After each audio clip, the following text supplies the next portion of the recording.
+2 course Hindi core के अंतर्गत आरोह पाठ सेकंड के काव्य भाग की कविता रुबाइयों को हम पढ़ेंगे। आपका स्वागत है मेरे YouTube चैनल पर।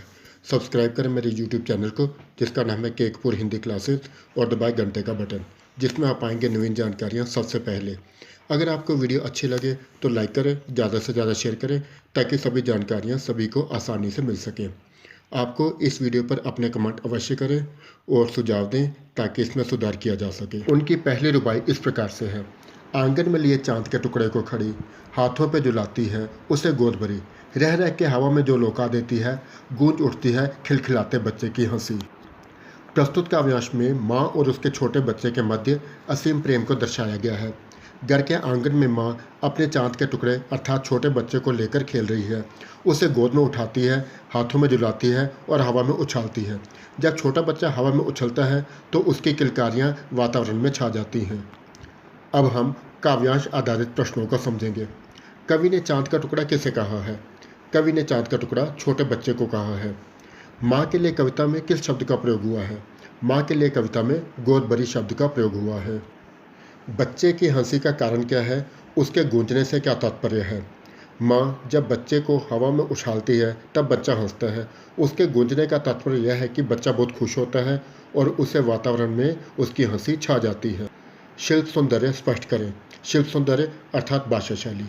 भाषा सरल, सरस एवं सुबोध है, प्रवाह में भाषा शैली है, वात्सल्य रस है, रुबाई छंद है, हाथों पे झुलाती, हवा में लौका देती, खिलखिलाते बच्चे की हंसी में दृश्य बिंब है, मुहावरा चांद का टुकड़ा है, रह रह में पुनरुक्ति प्रकाश अलंकार का प्रयोग किया गया है।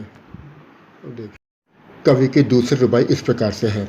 नहला के छलके निर्मल जल से, उलझे हुए गेसुओं में कंघी करके किस प्यार से देखता है बच्चा मुँह को जब घुटनियों में लेके पहनाती है कपड़े। प्रस्तुत काव्यांश में माँ और छोटे बच्चे के लगाव को दर्शाया गया है। इसमें माँ अपने छोटे बच्चे को साफ पानी से नहलाती है, उसके उलझे हुए गेसुओं अर्थात बालों पर कंघी करती है। माँ जब अपने घुटनों पर बिठाते हुए कपड़े पहनाती है तो बालक माँ के सुंदर मुखड़े को प्यार से निहारता रहता है। अब हम काव्यांश आधारित प्रश्नोत्तर को समझेंगे। माँ बच्चे को किस प्रकार नहलाती है? माँ बच्चे को स्वच्छ पानी से नहलाती है। पानी में नहाते हुए छलकने से बच्चा बहुत खुश होता है। माँ बच्चे की कंघी क्यों करती हैं? नहाने के कारण बच्चे के बाल उलझ गए हैं, इसलिए माँ बच्चे की कंघी करती है। अपनी माँ को बच्चा प्यार से कब देखता है?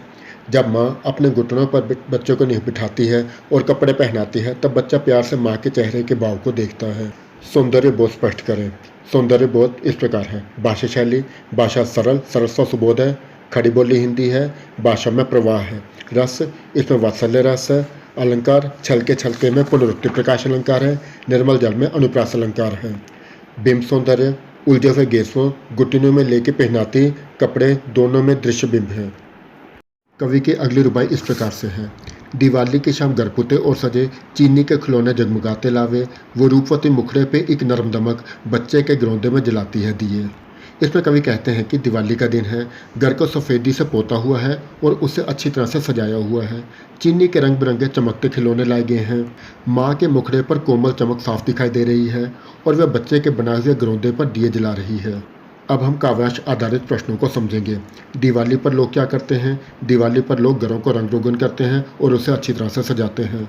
किस प्रकार के खिलौने घर पर आते हैं? चीनी के बने हुए खिलौने घर पर आते हैं। माँ के चेहरे का भाव स्पष्ट करें। माँ के मुखड़े पर बहुत चमक है, वह बच्चे के ग्रोंदे पर दिया जलाती है और बहुत प्रसन्न होती है। माँ दिया कहाँ जलाती है? माँ बच्चे के ग्रोंदों पर दिया जलाती है।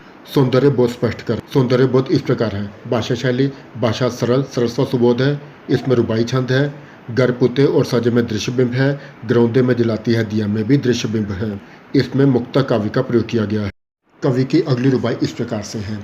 आंगन में ठुनक रहा है जितियाया है, बालक तो ही चांद पे ललचाया है, दर्पण उसे देख कह रही है माँ, देख आईने में चांद उतर आया है। प्रस्तुत काव्यांश में छोटे बच्चे की जिद को दिखाया गया है। आंगन में छोटा बच्चा रो रहा है और जिद कर रहा है। बच्चे का मन चांद पाने के लिए ललचा रहा है। तब माँ चांद को आईने पर उतार कर कहती है, देख तुम्हारे लिए मैंने चांद को धरती पर ला दिया है। अब हम काव्यांश पर आधारित प्रश्नोत्तर को समझेंगे। कौन ठुनक रहा है और जिद कर रहा है? छोटा बच्चा रो रहा है और जिद कर रहा है। बालक जिद क्यों कर रहा है? बालक चाँद को पाने की जिद कर रहा है। माँ ने किस प्रकार बच्चे की जिद पूरी की? माँ ने चाँद को आईने में दिखाकर उसकी जिद पूरी की। सौंदर्य बोध स्पष्ट करें। सौंदर्य बोध के अंतर्गत भाषा शैली खड़ी बोली हिंदी है, भाषा सरल सरस सुबोध है, इसमें वात्सल्य रस है। आईने में चाँद उतर आया है में मानवीकरण अलंकार है। आंगन में ठुनक रहा है में दृश्य बिंब है। चाँद पे ललचाया है में दृश्य बिंब है। मुक्तक काव्य है। कवि की अंतिम रुबाई इस प्रकार से है। रक्षाबंधन की सुबह रस की पुतली छाई है घटा गगन की हल्की हल्की, बिजली की तरह चमक रहे हैं लच्छे, बाई के है बांधती चमकती राख। प्रस्तुत काव्यांश में भाई बहन के प्यार के प्रतीक रक्षाबंधन के त्यौहार को दर्शाया गया है। रक्षाबंधन की सुबह से ही बहन की आंखों में रस छाया हुआ है। आसमान में काले काले बादल छाए हुए हैं। राखी के धागे आसमान की बिजली की तरह चमक रहे हैं। बहन भाई को चमकती राखी बांध रही है। अब हम काव्यांश आधारित प्रश्नोत्तर को समझेंगे।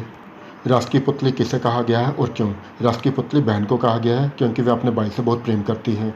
आसमान किस प्रकार का है? आसमान काले बादलों के बीच छिपा हुआ है। लच्छे किस प्रकार चमक रहे हैं? लच्छे बिजली की भांति चमक रहे हैं। बहन किसके हाथों में राखी बांधती है? बहन भाई के हाथों में राखी बांधती है। सौंदर्य बोध स्पष्ट करें। सौंदर्य बोध के अंतर्गत भाषा शैली भाषा सरल सरस सुबोध है, प्रवाह में भाषा है, रस शांत रस है, छंद